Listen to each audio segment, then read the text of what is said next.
자, 안녕하세요. 이게 훅간 시즌에 찾아오는 자연스입니다. 보통 때 이렇게 좀 활기 있을 때는 사람을 안 부르다가 이렇게 무슨 가신 분들 뭘 할 때 이렇게 어떻게 보면 돌아가신 분 전문 같기도 하고 근데 저는 사실 여러분들 이렇게 뵈면서 제가 그 생각 전에도 야 이게 독립운동가인가 진짜 모남인가 이런 생각을 했는데 절마다 특색들이 좀 있어요. 이렇게 제가 여러 절을 다녀보면 우리 보살님들은 화이트 앤 블랙이잖아. 그렇게 이렇게 층으로 딱 만들어서 딱 계시고, 그리고 각 잡는 거 진짜 잘하는 데는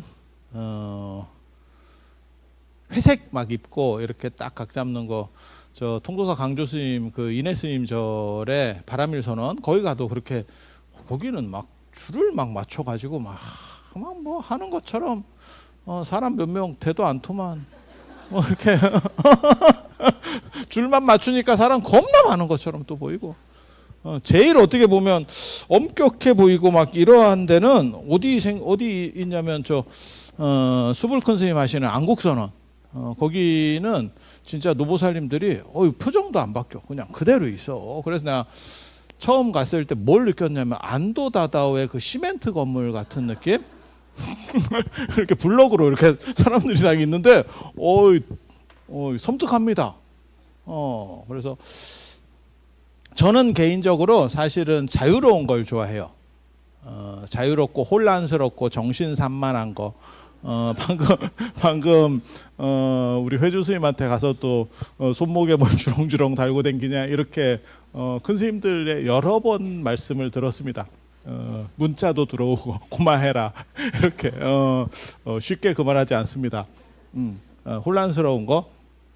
그래서 변화라고 하는 것은 개인적으로는 그렇게 생각해요. 변화는 원래 정형화된 게 아니고 불규칙성이 작동할 수밖에 없는 거고, 그게 어떻게 보면 변화의 철학의 가장 기본적인 거예요. 그리고 끊임없이 변화하는 데서 어떤 차기조리, 어떤 원칙이 생기는 걸, 그걸 질서라고 보는 거예요. 그래서 질서는 소수고 그 다음에 혼란이라고 하는 거는 훨씬 더 많은 거예요. 그런데 우리가 질서를 선택하기 때문에 혼란이 힘들어지는 겁니다. 그런데 질서인 상태로 계속 갈 수가 없어. 우주도 마찬가지예요. 질서는 일부분이고 아주 극히 일부분일 겁니다. 그 나머지는 전부 혼란스러운 거예요. 치고받고 패고 막 이런 거예요. 그래서 그 혼란에 대해서 사실 관점을 환기하면 그거야말로 생생한 철학이라고 하는 게 있어요. 그래서 제가 그런 얘기 하는데, 혼란스럽지만 여러분 모두는 사실 우주에 하나밖에 없는 존재들이에요. 전 우주를 다 통틀어도 같은 대상은 존재할 수 없습니다. 그리고 유일물은 비교 대상이 아니고 독립된 완결성을 가지고 있어요. 독립된 완결성을, 유일물이기 때문에 그걸 자각하면 모두가 다 행복한 세상이 돼요. 그게 사실 선에서 말하려고 하는 어떻게 보면 쩌리의 행복이라고 하는 건데, 부처님이 돼서 행복한 게 아니고 내가 그 자체로 모순 속에 있는 그 자체의 완결성을 이해하게 되면 그것이 곧 행복이다.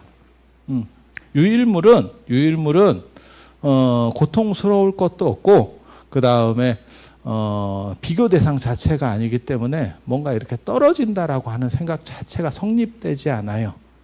그런데 사람들은 그거를 모르고 자꾸 피라미드 같은 구조에서 위로 올라가려고 하죠. 그러다 보면 힘들어요. 사는 게 보통 힘든 게 아니잖아. 여러분이 지금 덥죠. 근데 이 절의 특징이 약간 사람들은 어느 정도 있는데 약간 매가리가 없어요. 그게 뭐하고, 약간 그 외국인들이, 외국 음식 하시는 분들이 우리나라에 오면 굉장히 놀라운 것 중에 하나가 독 있는 걸 삶아가지고 제독해서 먹는다 이런 거 있거든요. 고사리 같은 거 원래 독 있어서 못 먹잖아요. 근데 우리 다 삶아가지고 이렇게 먹잖아요. 삶아놓은 고사리 같아요. 그래서 이게 서울 사람인가 싶거든. 이게 어디 쪽에서 나타나는 현상이냐면 충청도 쪽 가면 그쪽에서 나타나는 사람들이 점잖고 이렇게 약간 풀 죽은 듯한 새로 벤 배추가 아니고 소금에 약간 한탕 뛰고 온 배추의 느낌인데 예전에 그러니까 왕이 나와서 왕기가 쇠해서 그런가? 이게 그래서 나는 박수 소리도 짜증나게 박수를 치는 거야. 칠 거면 치고 말 거면 말지. 나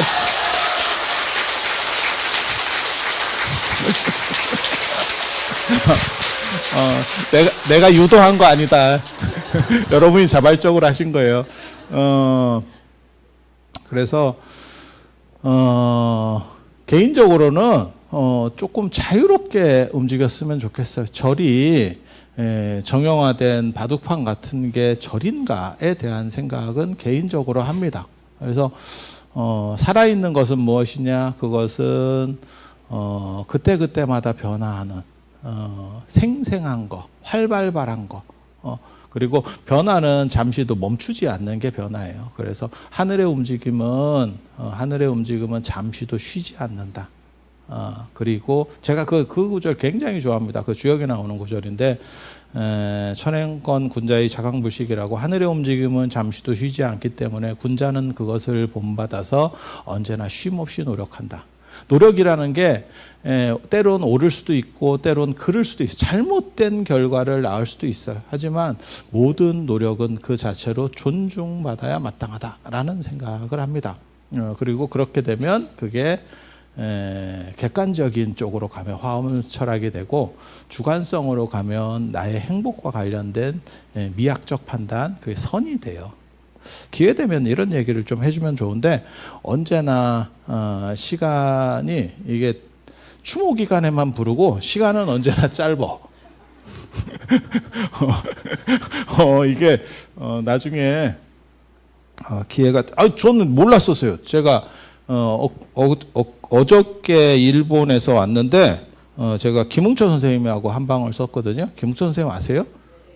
근데 여기에 불교대학도 있대.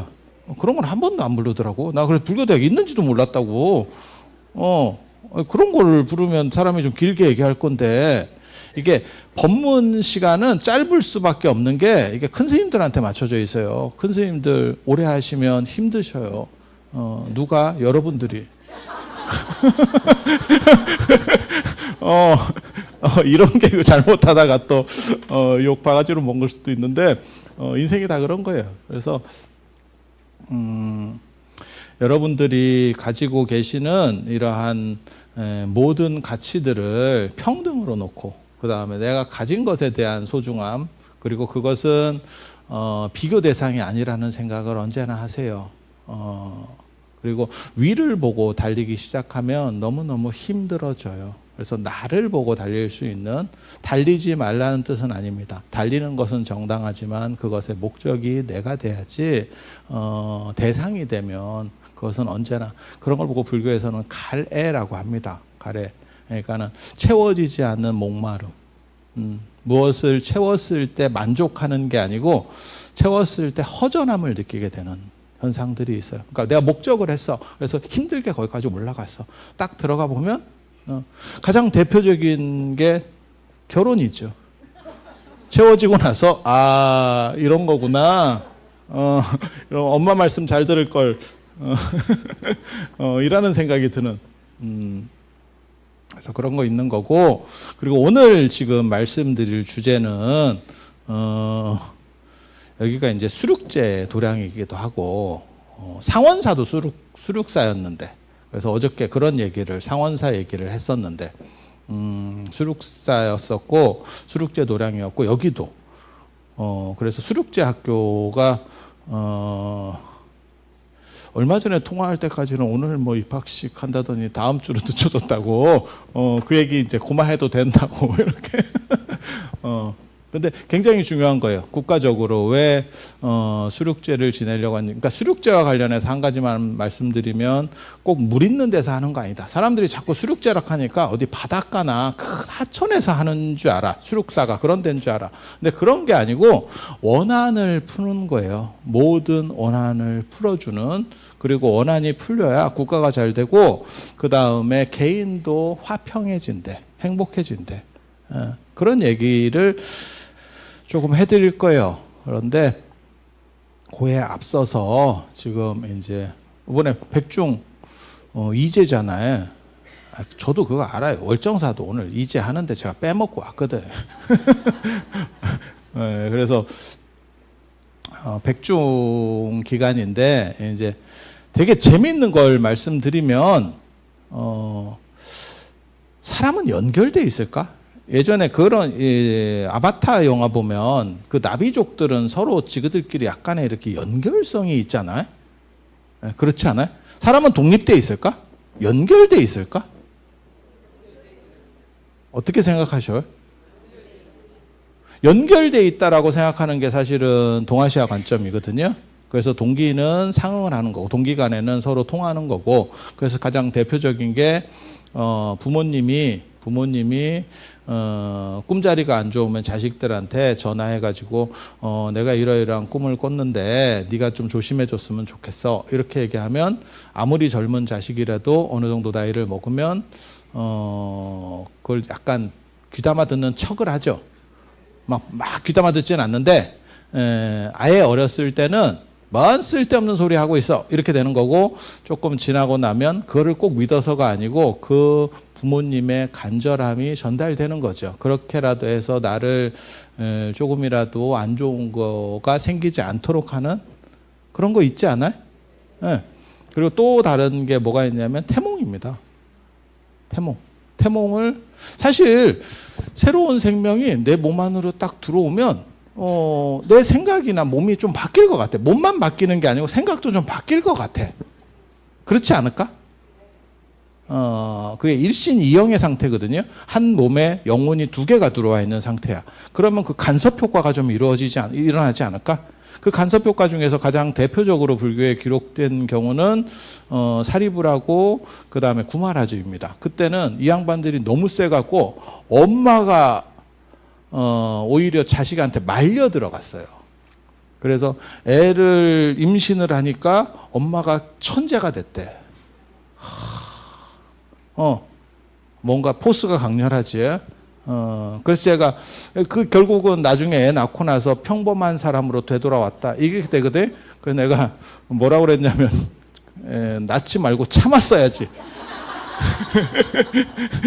참았어야지. 제가 예전에 그 얘기 했었는데, 제가 28일생인데 이게 1월 28일인데 팔자가 안 좋아요. 추울 때 태어나면 힘들어. 제가 허우대가 멀쩡해서 사람들이 참 고생 안 하고 편하게 큰 줄 아는 분들이 있는데, 진짜 고생 상고생은 다 한 것 같아요. 안 믿기죠? 나도 불만이야. 고생한 것처럼 생겨야 되는데 너무 편하게 생겨가지고 그치? 그래서 이게 2월만 태어났어도 조금 팔자가 피거든. 사람이 이게 팔자라는 게 참 묘해서 인생을 살다 보면 그런 게 있어요. 내가 노력하는 만큼 이루어진다라는 것도 있는데, 아니야. 노력하는 것만큼 노력 플러스 알파가 붙는 경우가 있고, 노력해도 안 되는 경우가 있어요. 참 그게 묘한 거라고. 그래서 제가 얘기하잖아. 인생은 고스톱과 마찬가지다. 손에 쥔패가 50%, 뒷장이 50%다. 뒷장이 갑이다. 뒷장이 갑이야. 시작하자마자 갑자기 금두꺼비를 하나 잡고 있어? 그러면 인생이 바뀌는 거예요. 깠는데 두꺼비가 나와. 패할 수가 없는 상황이 돼요. 되게 재밌잖아. 실컷 이렇게 내가 등패를 가지고 맞춰가지고, 야, 이게 청단이 3개를 들었네. 그래서 청단을 하려고 했는데, 꼭 앞에서 하나 잘라먹고 끝까지 안 내놓는. 그래서 그것 때문에 다 내놓다가 인생 끝나는 경우도 있고. 인생이 묘한 거예요. 그리고 손에 든 거는 내가 조절하는데 타짜가 아닌 이상은 뒷장은 우리가 조절할 수 없다. 참 저급한 비유를 들고 있죠. 그거를 조절하는 거는 뭘까 도대체? 이 생각이 드는 거예요. 그래서 제가 어렸을 때 제가 오만 쓸데없는 짓은 진짜 거의 다 하면서 살았거든요. 제가 고등학생 때 금 만든다고 연단술이라는 게 있어요. 그게 원래는 그때 뭐가 유행했냐면 뭐 단악 이런 게 유행을 했어요. 단전호 그런 거 유행했는데 그게 원래 오리지널을 쫙 이렇게 문헌들을 올라가면 금을 외부적인 진료를 통해서 만들어서 그 금을 먹고 그게 몸으로 녹여서 금의 몸이 되는 거야. 그걸 금선이라 그래요. 도교에서 최고 신선이 금선이거든요. 대라금선이거든요. 그 못된 풍속이 우리나라 불교에 들어와 가지고 지금도 하고 있죠. 지금도 스님들이 행선축원에서 귀삼보 예금선 그렇게 하고 있습니다. 아니 지금도 하고 있잖아. 그죠? 귀삼보 모르는 척 하지 마. 그래서 그게 금선이라고 하는 게 그렇게 되는 거예요. 그래서 내가 금 만든다고 또 열심히 어렸을 때 노력도 하고 그것만 한 게 아니고 점이나 이런 것도 진짜 여러 가지 많이 했었어요. 고등학교 때 점 보는 걸 한 16가지는 배워본 것 같아요. 안 맞아요. 답만 얘기하면 안 맞아요. 그리고 더 이상 이건 이쪽에는 길이 없다. 그러니까 사람들이 그렇게 생각하거든. 깊게 파면 그 물은 나오는 거 아니냐. 덜 파서 안 나오는 거 아니냐. 때론 마그마가 나옵니다. 판다고 계속 물 나오는 거 아니다. 그 언제 이거는 답이 없다라고 생각을 했냐면 이게 점하고 이런 분들이 그래서 저를 별로 안 좋아하는데 사마천의 사기에 보면 황제가 며느리를 드리는 대목이 나와요. 며느리를 맞이하는데 점을 봤거든. 그 당시에는 점이 과학이에요. 침대는 가구가 아니고 점은 과학이에요. 그래서 진시황 때 점소는 불타지 않았어. 과학소로 분류됐기 때문에. 진짜야. 진짜. 이런 얼굴 표정들은 뭘까?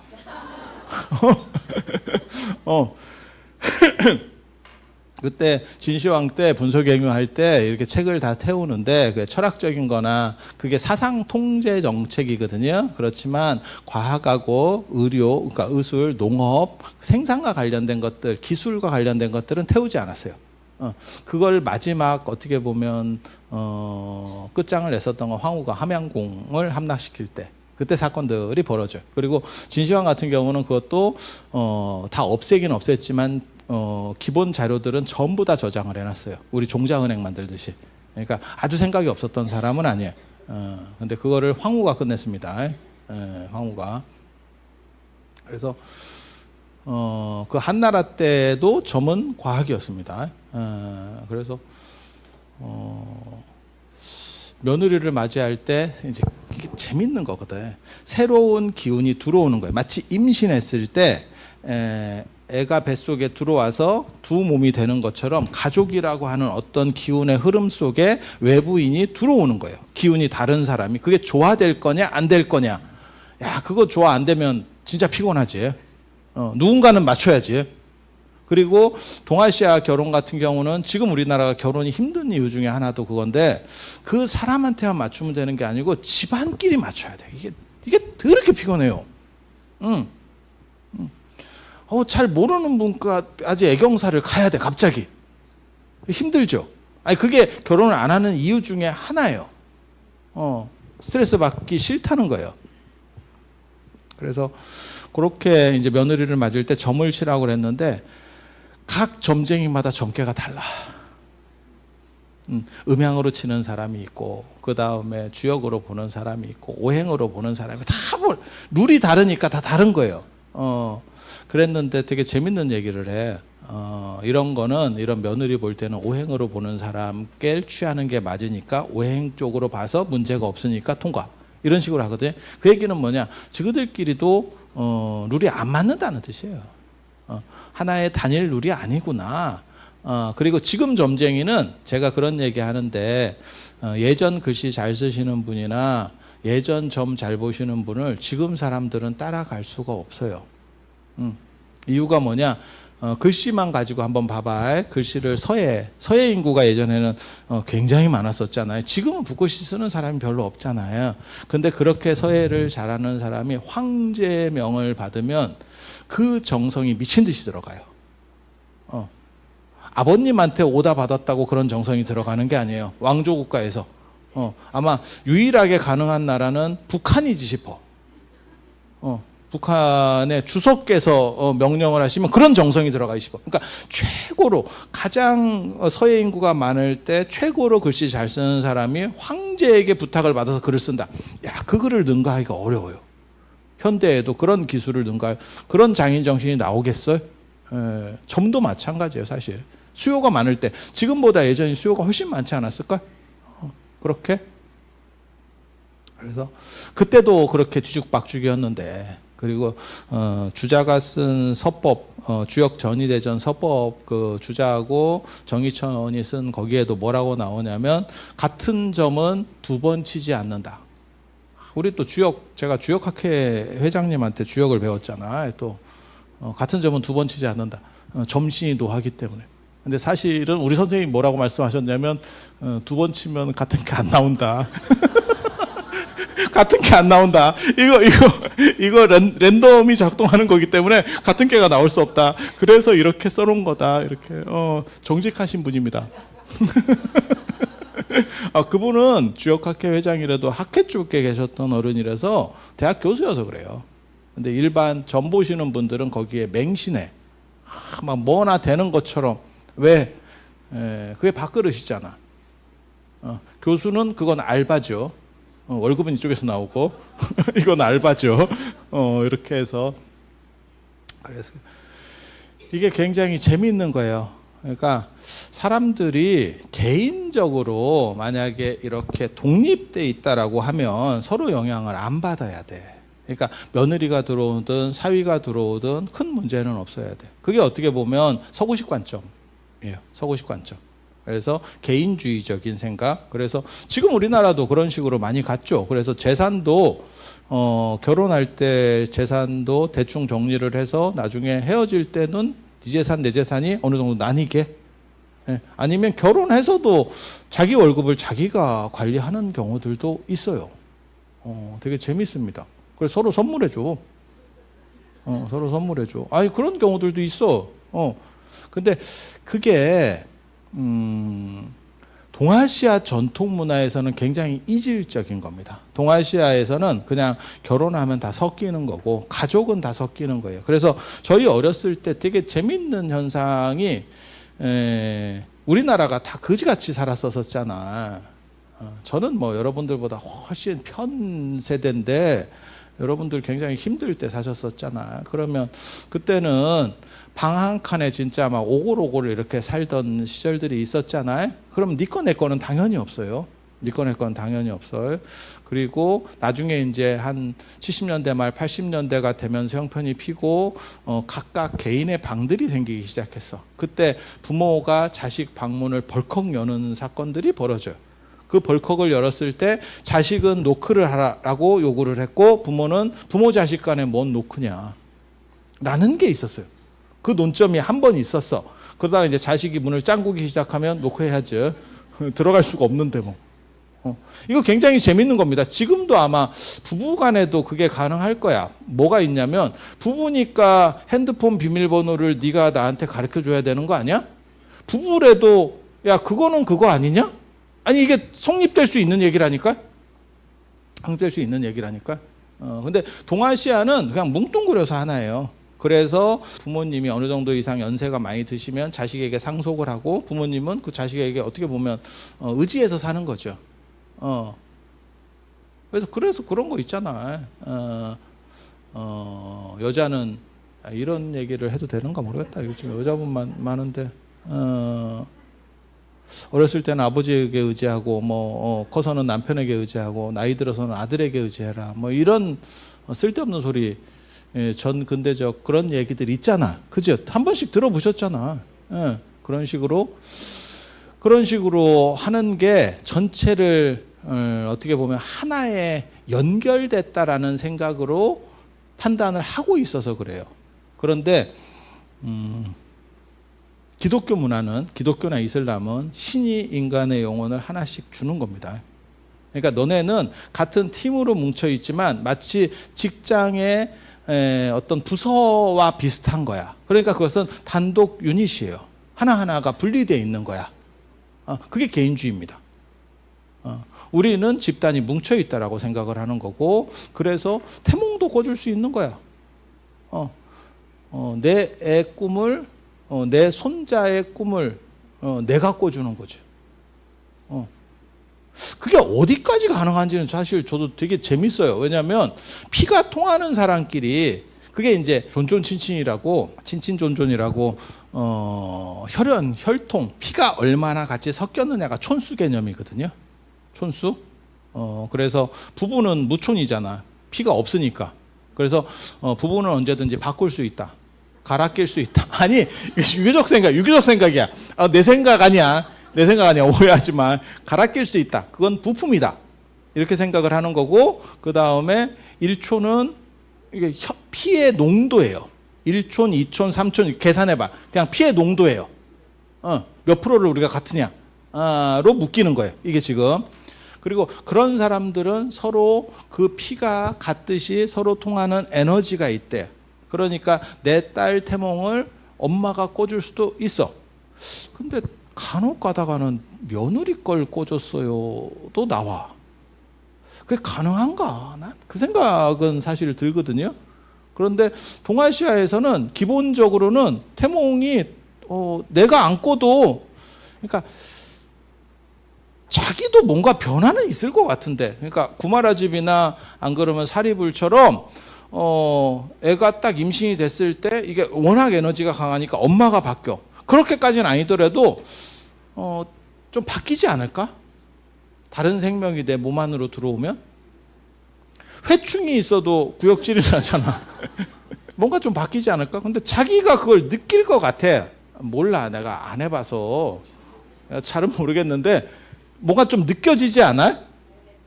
안 느껴지면 뭐 무딘 거고. 그리고 그거를 가족도 그 영향을 받는다는 거예요. 그래서 그것과 가장 어떻게 보면 합이 맞거나, 그러니까 잘 이해관계가 이렇게 잘 맞거나, 안 그러면 충돌하는 사람에게 그 꿈이 보이는 거거든요. 약간 너무 밋밋한 사람은 별 볼 일이 없고, 그렇게 해서 보통은 이제 뭐 할아버지 할머니까지 이렇게 영역이 그 정도까지 되더라고요. 그래서 이런 집단 구조를 이루는 게 돌아가신 뒤에도 작동을 한다라고 봐요. 참고로 말씀드리면 불교는 이거 지금 이렇게 집단으로 연결된다라고 하는 게 유교 문화입니다. 유교 문화입니다. 불교는 개인주의랑 비슷해요. 끊어진다라고 봐요. 끊어진다라고 봐요. 불교는, 그러니까 기독교나 이슬람은 신이 하나하나를 꽂아준 거고, 불교는 업이라고 하는 것이 상속되면서 그렇게 해서 한 팀이 만들어진 것 뿐이야. 그러니까 어벤져스가 만들어진 거야. 그리고 그것은 각각의 어떠한 특징들을 가지고 있어. 그래서 언젠가는 떠나고 싶으면 떠날 수 있는 게, 가족을 등지고 출가할 수 있다는 문화는 사실은 거기서 나오는 거예요. 지금 예전하고는 생각이 좀 달라졌는데, 지금은 저도 주변에서 그런 말씀들을 하시는 분들이 있거든요.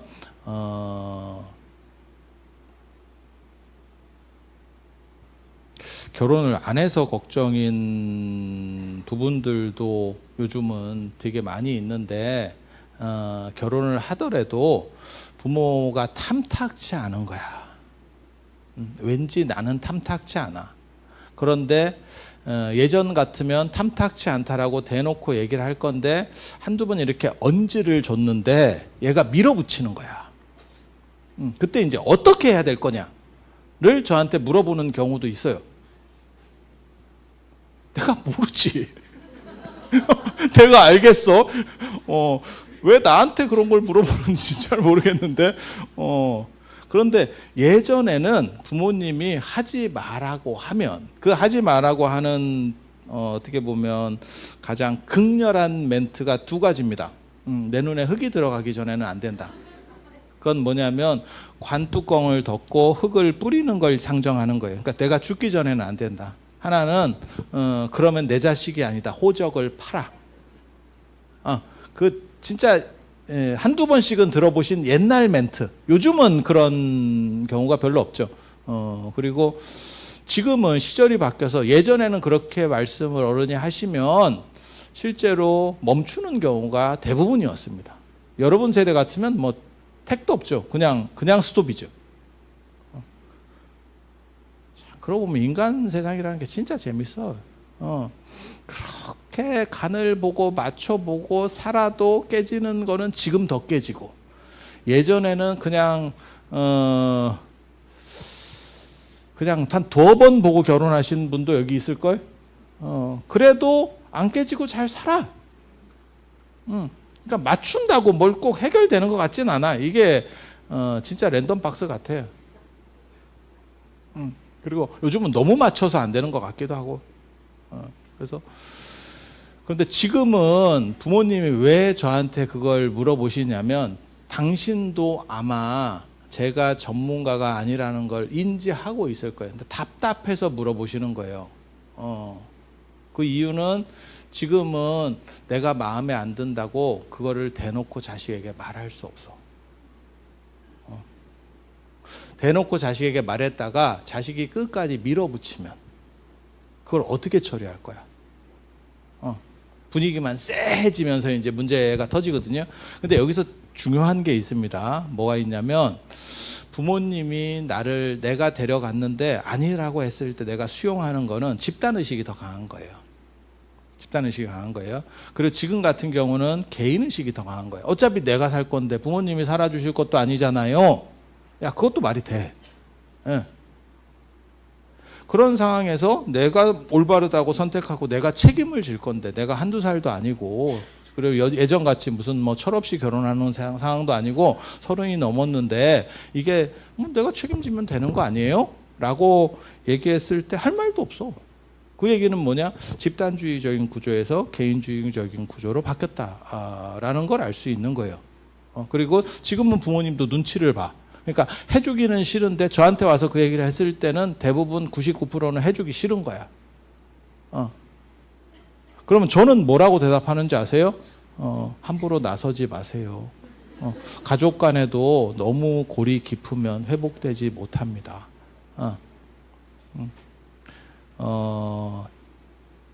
철륜이라는 게 쉽게 안 끊어지는데 거기서 너무 브레이크를 잡아놓으면 나중에 돌파당했을 때, 그리고 또 돌파를 안 하고 양보했을 때도 나중에 안 좋은 일이 생기면 그때 내가 그걸 밀어붙였어야 되는데 또 이 생각을 해요. 이게 참 피곤하다고. 해법이 있느냐? 없어요.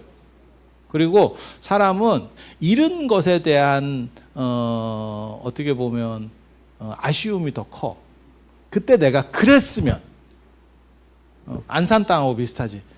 그때 내가 딴 거 다 필요 없고, 아유, 서울 사시는 분들은 그 생각 많잖아. 아유, 다 필요 없고 뭐 한다고 저런 걸 샀는가 몰라 이러면서 그냥 강남 개발하기 전에 땅이나 좀 사놓을 걸. 저희 어렸을 때만 하더라도 강남이 아니었었어요. 막 서울이 커지고 있을 때였거든. 제가 그걸 현장에서 목격하고 있었잖아. 서초동은 화훼단지였었어요. 그런데 사는 애들 학교 오면 콧질질이 좀 같이 놀면 안 됐었어. 좀 떨어지는 애들이었었어요. 그리고 서울은 어떻게 돼 있었냐면, 사대문 안에 사는 사람들은 자부심이 있었어. 내가 우리 집이 사대문 안에 있는데 뭐 이런 게 있었어. 그러니까 서울이라고 하는 개념이 토박이 개념이 사대문 안에 있었어요. 그래서 사대문 밖에 있으면 약간 떨어지는 사람이라고 생각을 했는데 지금은 상황이 바뀌었지. 그러면서 여러분도 무슨 생각을 하냐면, 그때 조금 내가 복잡하더라도 그때 땅을 샀으면 다 필요 없는데 이게 지금 이게 진짜. 제가 그 얘기 하잖아. 칠성사이다를 그렇게 많이 팔아먹었는데 칠성사이다 팔아먹은 이익보다 테헤란로에 있는 공장 파니까 그 돈이 더 많더라. 야, 그 참 진개하지. 그런 식으로 참 안타깝다라는 생각들을 할 수도 있는 게 인간이에요. 그러다 보니까 큰 선택에서 일이 잘못되면 그때 저 어른이 나를 안 막았으면이라고 하는 원망으로 들어와. 그래서 참 이게 처리하기가 굉장히 어렵다고. 그런데 유교 룰에서는 이거는 제가 늘상 얘기하는 게 있어. 정답이냐가 아니고 그들은 그렇게 생각했다. 그리고 그들이 생각한 게 이들이 생각한 거랑은 달라요. 그러니까 유교에서 생각하는 문화, 그 다음에 불교에서 생각하는 문화, 그 다음에 기독교나 이슬람에서 생각하는 게 다 달라요. 그래서 그냥 단적으로만 얘기하면 저는 사실 요즘 자살 문제 이런 데 관심이 되게 많거든요. 예전부터 관심이 많았어요. 자살을 어떻게 처리할 거냐. 예를 들어서 기독교나 이슬람은 자살하면 지옥 갑니다. 영구 지옥입니다. 한 번 지옥 가면 영원히 가는 거예요.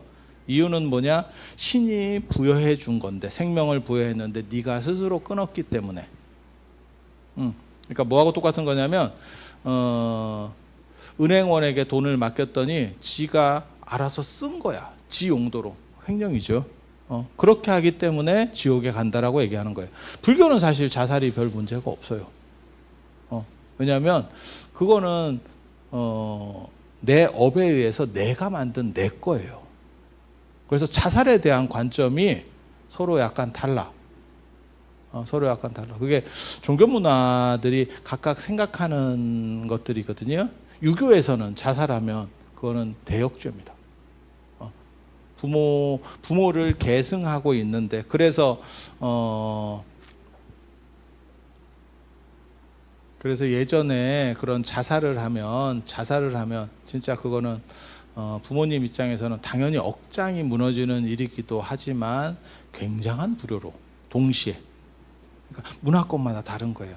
근데 왜 요즘 자살에 대해 생각이 있냐면 너무 오래 사는 세상이 돼서 이게 존엄사 문제예요. 사실은 젊은 사람의 자살의 문제가 아니고 저번에 이제 뉴스에 그것 때문에 대소득필을 한번 했죠. 네덜란드 총리 지내신 분이 연세가 너무 많다 보니까 이제 좀 오락가락 하시게 된 거예요. 그래서 부부가 다 존엄사를 선택을 해서 갔죠. 한국 사람들도 지금 스위스에 가서 존엄사를 선택해 놓고 돈 내고 대기하고 있는 사람이 100명이 넘어요. 그래서 이걸 어떻게 처리할 거냐. 쌩쌩할 때 자기 의지대로 판단할 수 있느냐. 이게 종교마다 판단들이 달라요. 종교마다 판단이 달라. 그래서 이런 식으로 각 종교들이 어떤 식의 생각들을 했는지에 대한 판단 기준들이 있어요. 근데 유교는 다 연결되어 있다라고 판단을 해요. 그리고 그 유교가 연결되어 있는 것은 죽은 뒤에도 연결이 된다. 그 얘기를 하려고 지금까지 왔어. 아우, 힘들다. 아니야. 그거 옛날 방식이야. 하지마. 그래서 지금 돌아가신 뒤에도 불교나 기독교는 어떻게 되어 있는 거냐면, 사람이 죽고 나면 걔네 자꾸 뭐 천국 지옥 간다는데 가는 거 아닙니다. 그냥 시체 상태로 묻혀 있는 거예요. 그리고 예수가 재림할 때까지 계속 대기 타고 있다가 그때 판단이 결정이 돼서 끝나는 거예요. 그래서 유럽에 가면 그 카타콤도 많고, 그 다음에 성당 옆에 무덤들이 그렇게 다 대기 타고 있는 거예요. 그게 그래서 기독교나 이슬람에서는 화장을 하면 사실은 영혼이 소멸되는 쪽으로 가요. 그래서 걔네는 무조건 매장 문화를 해야 되고, 유교 같은 경우는 죽고 난 뒤에도 그 영혼이 사라지지 않아요. 언제까지? 여러분들이 기억할 때까지. 여러분이 기억할 때까지. 기억에서 잊혀지면 거의 사라집니다.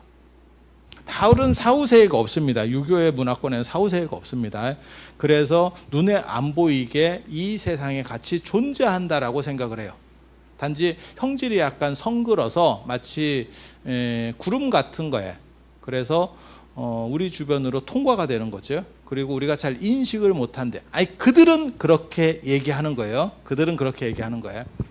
그리고 그 에너지는 언제까지 존재하냐면 마치 관성의 법칙처럼 기차가 달리던 기차가 멈춰섰을 때 한 1km 정도 이상 이렇게 진행을 하거든요. 그 힘을 브레이크를 걸어도 더 이상 안 되는 거예요. 그것처럼 살아있는 세월에 준해서 그 에너지가 넘어갑니다. 그리고 그 에너지는 어디까지 간다라고 생각을 하냐면 그 후손들이 기억해 주는 것까지 가요.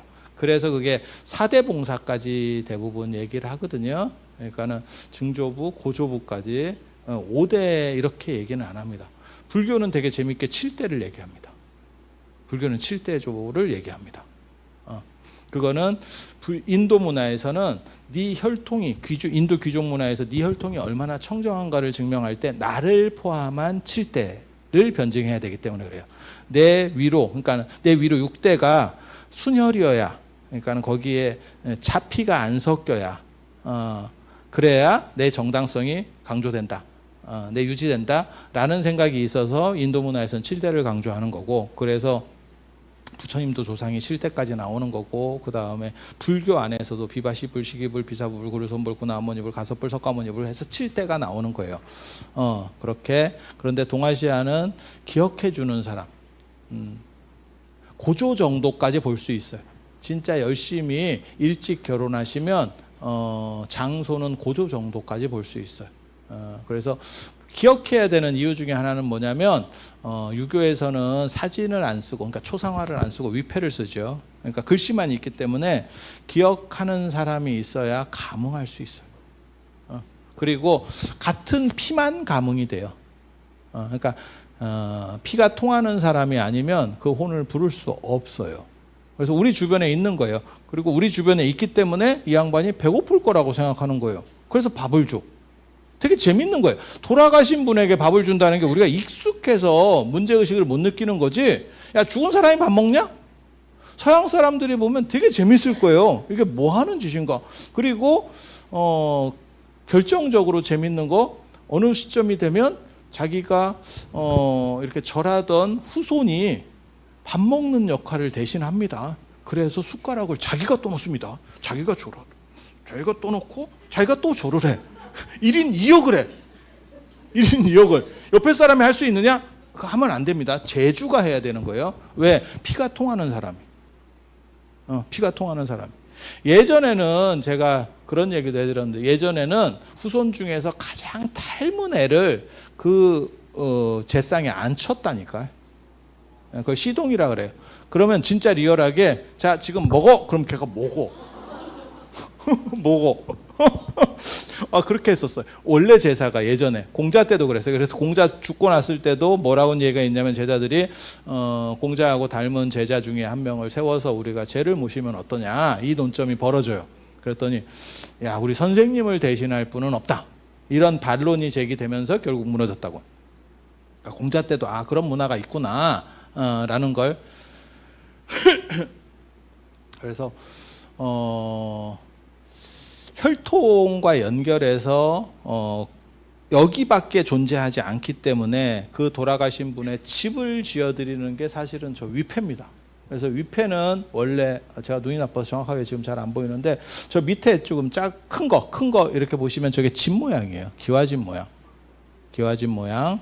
그렇게 해서 저게 원룸이죠. 원룸 이렇게 쭉. 조금 많이 내면 투룸으로 원룸으로 이렇게 딱 해가지고, 아니야, 되게 재밌어요.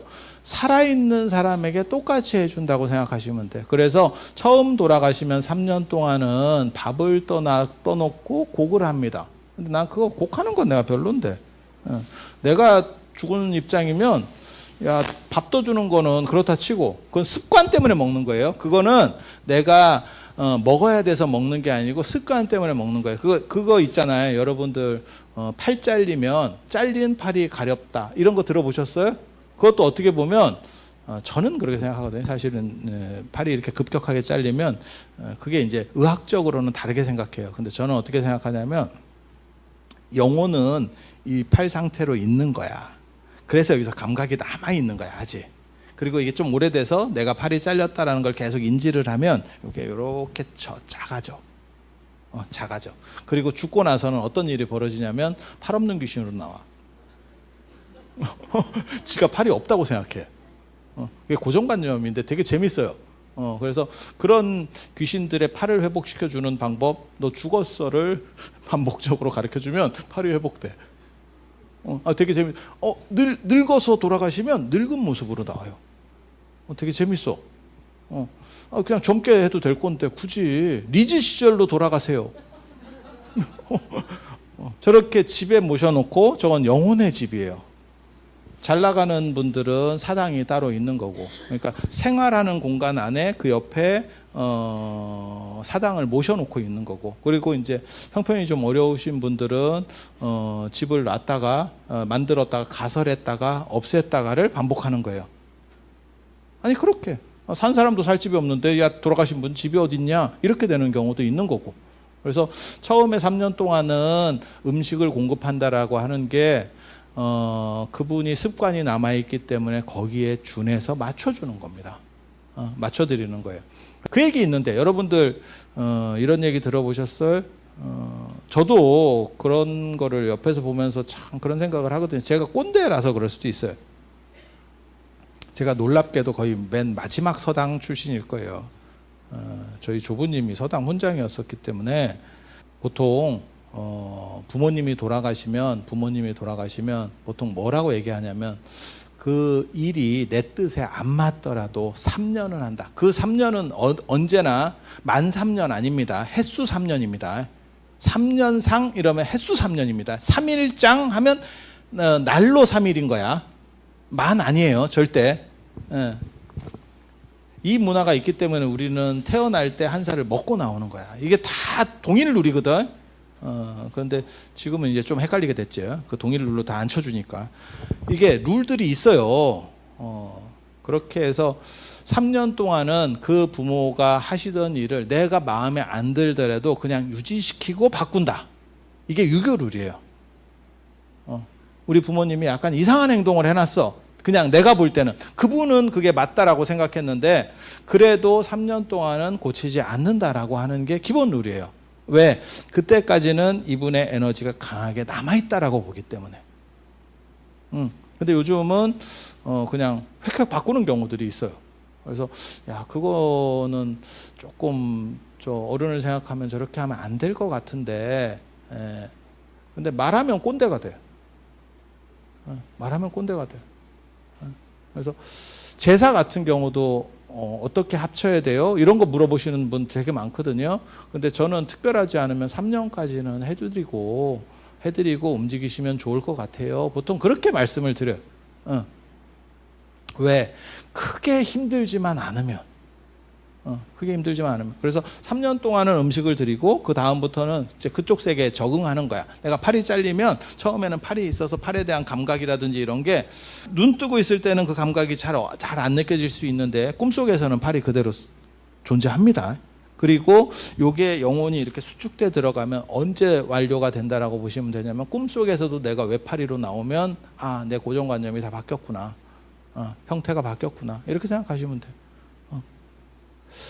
이런 귀신에 대한 얘기를 자꾸 하면 솔깃하기는 한데 사람이 너무 좀 미신적으로 보여. 그래서 많이는 안 해줄 거야. 이런 얘기 저한테밖에 못 듣는 그런 얘기들이 있는데, 근데 여러분들은 사실은 들어두는 것도 도움이 돼요. 왜? 얼마 안 남았어. 미리 선행학습을 태교라고 생각하고 잘 들어두시면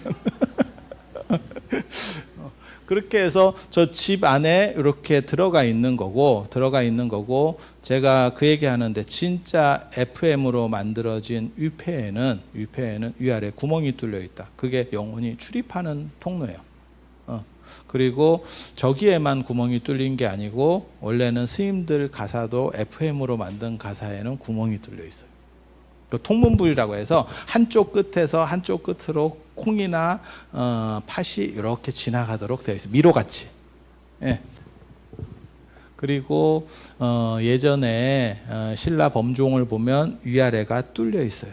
그것도 부처님이 내려온다라고 생각하는 거예요. 이게 유교적인 관점에서 열반에 든 부처님이 온다라고 생각하는 거예요. 그래서 사시할 때도 우리가 어떻게 보면 부처님을 매셔 모시는 의식을 하는 거거든요. 룰이 섞여 있어서 약간 헷갈릴 수도 있는데 유교 룰이 생각보다 단순해요. 그렇게 해서 존재한다라고 보고 그 존재하는 기간이 4대 봉사 정도까지 가는 거고, 빡시게 존재하는 기간, 적응 기간, 그러니까 내가 유학을 갔어. 그럼 적응 기간이 3년이야. 이해가 되세요? 그 적응 이제 어학연수도 해야 되고 뭐 이렇게 한 3년 잡히는 거야. 만 3년 아니고 해수 3년. 그렇게. 그래서 그 기간 동안은 예전에는 공양을 계속 음식을 놔드렸고, 그리고 부모님 일은 바꾸는 게 아니고, 왜냐하면 그 어른이 보고 있다가 서운해할까봐.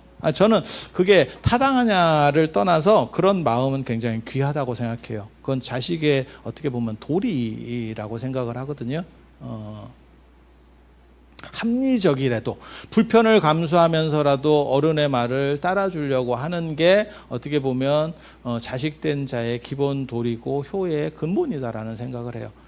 편의적이고 합리적이고 그 다음에 타당한 가치만 따지면 인간의 관계성이라고 하는 것은 어떻게 성립할 수 있느냐 라는 부분이 존재하기 때문에, 그래서 한 3년 동안은 저렇게 모셔드리고 그 다음부터는 이제 적응을 하기 때문에, 당신 적응하기 때문에, 그래서 그냥 제삿날만 이렇게 드리는, 그렇게 드리는 그런 방식으로 하고, 더 오래되면 기리기는 기려야 되지만 이미 흩어졌어요. 이게 유교의 귀신은 영구적으로 존재하는 게 아니에요. 신멸론이라고 합니다. 그러니까 죽고 나서 내가 그 잠재적으로 약간 관성의 법칙처럼 에너지가 존재하지만 동의는 사라졌기 때문에 결국 흐트러져요. 그래서 주자가 뭐라고 얘기하냐면, 만약에 흐트러지지 않고 귀신이 계속 누적만 된다면 유사일의 귀신들이 꽉 차서 귀신들은 못 돌아다닐 거다. 되게 재밌는 얘기예요. 주자는 그렇게 생각했다니까. 이게 뭔 헛소리인가 싶은데, 그래서 결국 흐트러진다라고 생각해. 마치 구름이 흐트러지고 뭉치고 비가 되고 다시 만들어지고 흐트러지고 하듯이, 그렇게 순환하듯이, 그리고 인간의 영혼은 부모에 의해서 만들어진다라고 생각해요. 유교에서는. 그러니까 유교적 생각은 그래요. 그리고 죽은 뒤에도 마치 살았을 때 부모가 자식의 아니면 손자의 태몽을 대신 꿔주듯이 그런 식의 연결고리가 존재한다라고 생각해요. 죽은 뒤에도. 불교처럼 다른 세계로 넘어갔어요. 다르게 환생을 했어요. 뭐 이러면 작동하지 않습니다. 서로 간의 연결관계는. 하지만 죽은 뒤에도 계속 존재하고 있으면서 나와 연결관계가 존재한다라고 생각해요. 그래서 부모님이 아무래도 나쁜 데 있으면 안 좋은 영향을 받고, 제가 그런 거 생각을 하는데, 지금은 100% 그렇지 않은데 여러분 어렸을 때만 하더라도 어떤 문화가 있었냐면, 출가 외인이라 그래서 결혼하면 완전히 단절이에요. 그때 시집 갈 때 진짜 잔인한 얘기인데, 딸한테 하는 얘기가 있었죠. 죽어도 그 집 귀신이 되라. 그거 진짜 잔인한. 근데 요즘은 이제 사랑은 돌아오는 거야 이러면서 돌아오죠. 죽어도 귀신 들어봤잖아. 여기에는 아마 시집 갈 때 들어보신 분도 있을 거야. 그리고 그쪽에 완전히 너는 편입이 돼야 되기 때문에 흐름 자체가, 기의 흐름 자체가 바뀐다 그래요. 그래서 시집 가면 팔자가 바뀐다 그래. 팔자가 바뀐다. 그쪽 소속의 에너지로 네가 들어간다는 거예요. 그리고 그쪽 성씨의 사람들이 새로 들어온 사람을 이제 조금 이렇게 왕따를 시키고 뭐 이렇게 하죠. 그게 이제 시집살이가 되는 거고. 룰은 그렇게 돼. 룰은 그렇게 해서 굉장히 좀 약간 힘든 상황들이 됐어. 힘든 상황들이 됐어. 하지만 친정이 번창하면, 내가 친정에서 돈을 갖다 쓰는 것도 아니고 아무것도 아니더라도 사람이 어깨에 힘이 들어가고 목소리가 당당해. 근데 뭐 아버님이 사업하시다가 잘못해서 내 친정이 무너졌어. 그러니까 내가 뭘 후원을 받고 있었던 것도 아니야. 그런데도 불구하고 그렇게 무너져 버리면 사람이 위축되고 힘들어져요. 왠지 우울해지지 계속. 그게 인간 아니겠어요? 그래서 돌아가시고 난 상황 속에서도 돌아가신 분이 평온하고 행복하면 그 에너지가 공유되기 때문에 연결돼 있다라는 생각인 거예요. 그렇기 때문에 내 일들이 조금씩 잘 되고, 그러니까 조상을 잘 모시면 후손이 발복한다라고 하는 거예요. 그렇게 되는 거고, 조상이 안 좋은 데 가 있으면 나를 자꾸 끌어내리는 거지. 누군가 보이지 않는 발목을 잡는 거지. 결초보은이라는 얘기 들어보셨어요? 결초보은 되게 재밌는 얘기인데, 은혜를 갚을 때 죽어서 그 전쟁터에 나갔는데 상대 장군이 너무너무 대단한 사람이 나왔어. 그래서 내가 분명히 질 수밖에 없는데 걔가 발을 잘 못 움직이면서 결국 스텝이 꼬여서 나한테 죽었어요. 근데 그 옆에서 누군가 무당 같은 사람이 보고 있으니까 귀신이 자꾸 풀을 묶는데, 풀 묶는 거 아세요? 우리 어렸을 때 그런 거 했었는데 쓸데없는 짓이에요. 그냥 산에 가면 자풀 같은 거 이렇게 있으면 그 풀을 묶어. 풀을 묶으면 이렇게 터널같이 되거든요. 그러면 그냥 재미삼아 묶고 발로 차서 끊고 이런 거 하고 있었어. 그게 놀이야, 놀이. 별것도 아니야. 안 해보신 분들은 행복하신 분입니다. 그렇게. 근데 그 무당 같은 사람이 보니까 어떤 귀신이 계속 풀을 묶어서 그 사람의 발을 방해하고 있더래. 예. 근데 그 전쟁터에 나갔던 그 사람이 그 집 자식을 살펴줬어. 그래서 그 부모가 너무 감동해서 죽은 뒤에라도 내가 은혜를 갚겠습니다 라고 죽어서 그 고사가 결초보은이에요. 풀을 묶어서 은혜를 갚는다. 결초보은은 들어봤어도 처음 들어봤죠. 결초보은은 지금은 어디서 들어봅니까? 보은에 대추 사러 가면 결초보은, 보은대추 이렇게 그렇게 해서 조상을 잘 모시면 후손이 발복하고, 그리고 인생이라는 게 제가 살아보면 제가 늘상 얘기하는 거 있어요. 나는 150을 노력해야 한 100 정도의 점수가 나온다. 사람들이, 우리 어른 스님들이 저한테 넌 너무 나대는 거 아니냐? 나대지 않으면 존재감이, 이게 누가 어떤 놈이 봐주는 사람이 없어. 진짜 슬프다. 끊임없이 내가 살라고. 너는 공부가 취미냐? 취미가 아니고 살라고 했다. 누구는 논문 쓰는 게 쉬운 줄 알아? 나도 힘들어. 나도 잠 못 쓰고 쓰는 거야. 근데 왜 그러면 그렇게 해야 되느냐? 쉬운 얘기를 하고 싶으면 논문 양을 줄이면 안 돼요. 논문 양을 줄이고 쉬운 얘기를 하면 그 다음부터는 실력 없다라고 그래요. 야, 이게 참 인생 치사하다. 박사 논문 하나 있을 때는 이러길래 여러 개를 만들었더니 넌 전공이 뭐냐? 전공이 불분명하다. 그래서 내가 뭐라고 얘기했냐면 각각 전공으로도 너네보다 내가 실적이 더 많다. 내가 이렇게 얘기했거든. 그랬더니 다전공자를 원하지 않는다. 이거 무슨 개똥 같은 소리지. 아유, 그런 거 진짜 아픔을 당한 얘기를 하면 여러분들 진짜 정상적으로 못 가요. 그러니까 여기 폭풍에 어떻게 보면 저 앞에 진관사 개울물을 다 채우고도 남을 거다. 그런 슬픔이 있어. 그래서 인생이라고 하는 거는, 그거는 노력하는 부분이 분명히 존재하지만 저는 노력이라고 하는 부분을 높이 평가해요. 그리고 끝까지 노력한 사람에게 후회는 없어. 할 만큼 한 사람에게는 후회가 남지 않아. 그게 떳떳함, 노력한 사람의 떳떳함이야. 그런데 그렇다고 팔자가 피느냐? 그건 아니야. 그건 아니야. 그래서 팔자가 피는 거는 마치 뒷장과 같아. 고스톱판의 뒷장과 같아. 그 뒷장을 누가 책임져 주느냐? 그게 이제 세 가지가 있는 거예요. 세 가지. 제가 늘상 말씀드리는 세 가지. 불교에서는 그거를 부처님께 기도를 하면 그게 명운가피, 보이지 않는 가피가 있는 거예요. 우리는 이게 없어. 그래서 될 듯 이렇게 미끄러져. 우리 선생님이 그랬다니까. 지금 동대 총장 하시는 윤재훈 선생님이 저한테 뭐라 그랬냐면, 얼음에 박밀듯이, 국문학 하시는 어른이라서 참 비유를 진짜 나 들으면서도 웃겼어. 얼음에 박밀듯이 나아가래. 살살 진짜 조심해서, 조금만 삐끗하면 이렇게 밀린다는 거예요. 살살 이렇게 밀고 가래. 예. 불교식으로는 그걸 유발봉지라고 하는데, 바루에다가 기름을 찰랑찰랑하게 딱 받아가지고 안 흘리고 하게, 이렇게 딱 이렇게 얘기하는데, 얼음에 박 밀듯이 가래. 근데 저는 결과적으로 다 안 좋았고요. 당신은 총장이 되더라고. 그래서 야, 영험한데, 영험한데 내가 이랬거든. 난 총장 나왔을 때, 이 어른이 왜 나오지?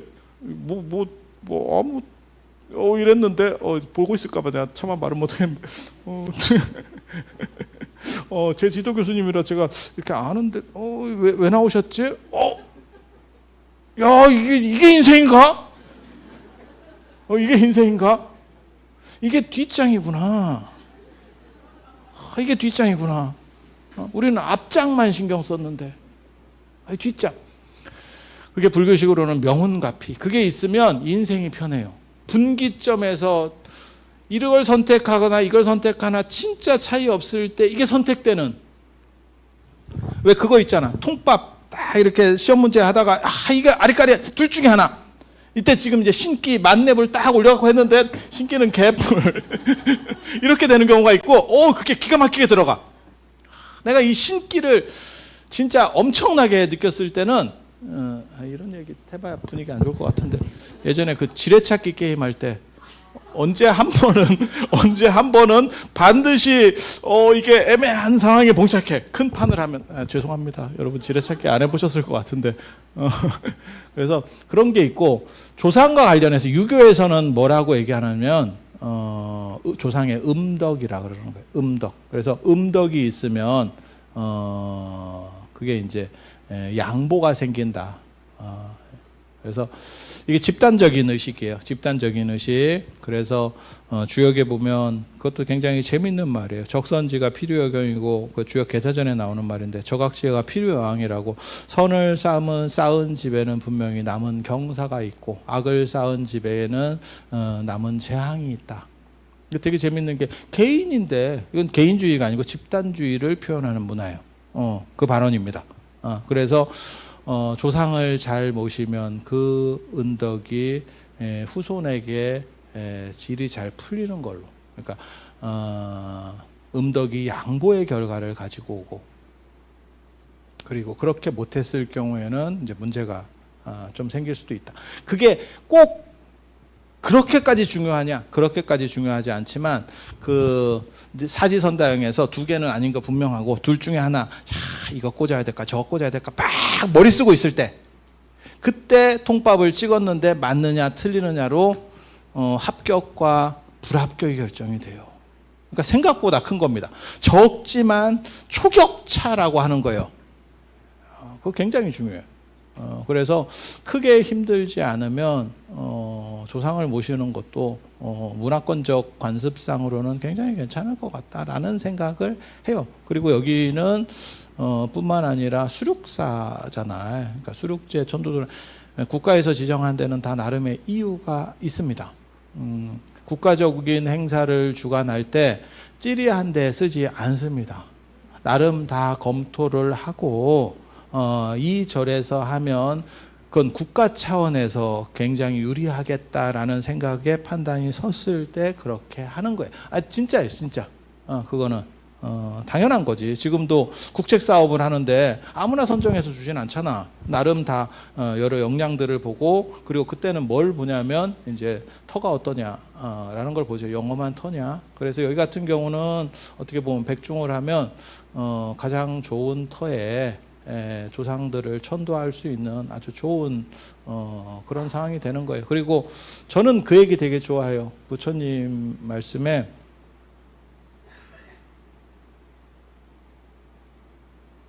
아나율이, 부처님 제자 중에 아나율이 장님이거든요. 장님이거든요. 장님이 되는 사연이 되게 재밌죠. 부처님 법문하실 때 졸다가 욕 태바가지로 먹고 장님이 됐어요. 장님이 돼. 저는 이해합니다. 인도가 45도, 55도까지 올라가기 때문에 그다음 아열대 습해요. 아유, 졸리지. 예. 그렇게 해서 장님이 되고 나중에 가사 옷을 기워야 되는데 꼬매야 되는데 이걸 못 꼬매죠. 그러니까 누가 나를 위해서 옷을 기워주고 복을 짓겠는가라고 얘기를 해요. 나중에는 이제 수행을 열심히 해서 깨달음을 얻었잖아. 그래도 눈이 좋아지는 건 아닙니다. 그래서 이렇게 기우니까 기워달라 이러니까 부처님께서 그걸 기워줘요. 그래서 부처님이 제 옷을 기워주시는 거는 맞는 것 같지 않습니다. 그랬더니 부처님께서 뭐라고 말씀하시냐면 복은 많을수록 좋은 거고 복은 많을수록 좋은 거고 나는 복 짓는 게 버릇이 돼 있다. 부처님을 복해왕량이라 그래요. 그러니까는 복이 앞서고 그 다음에 지혜입니다. 저는 그걸 굉장히 중요하게 생각하거든요. 복이 있어야 돼. 지혜만 있으면 허덕여요. 힘들어. 머리 좋고 힘든 인생이 펼쳐져요. 그런데 복이 있으면 제가 얘기하잖아. 돈 벌 필요가 뭐 있냐?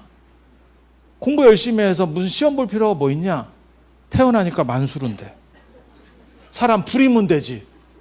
그거 필요 없어. 필요 없어.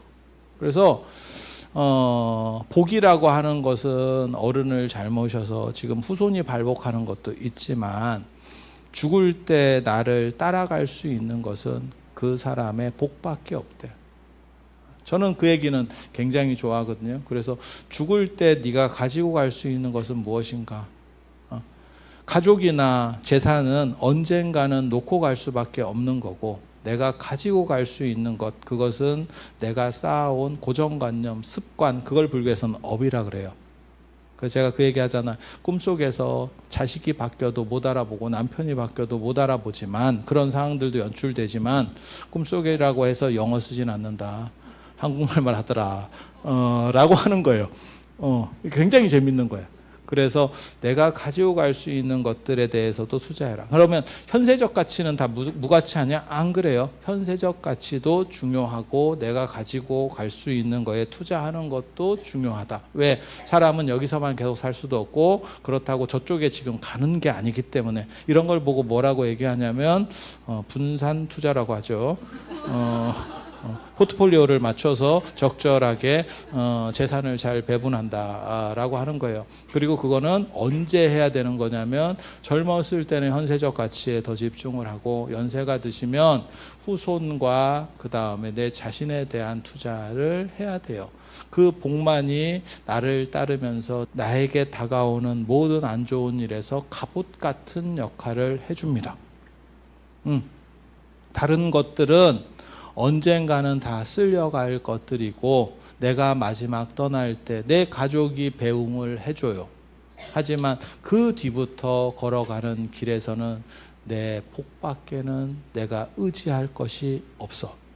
그래서 그 부분에 대해서 어느 정도 이상 투자를 해야 되고 오늘 백중이제를 맞아서 여러분들께서 조상을 잘 섬겨서 발복하시기를 기원드리고 그 다음에 불교에서는 그렇게 얘기해. 유교에서는 내 후손이 발복한다. 나와 내 후손이 발복한다. 그렇게 얘기하고 불교에서는 그렇게 얘기해. 조상을 잘 모시면 7분의 1은 조상에게 가고 7분의 6은 내 자신에게 돌아온다.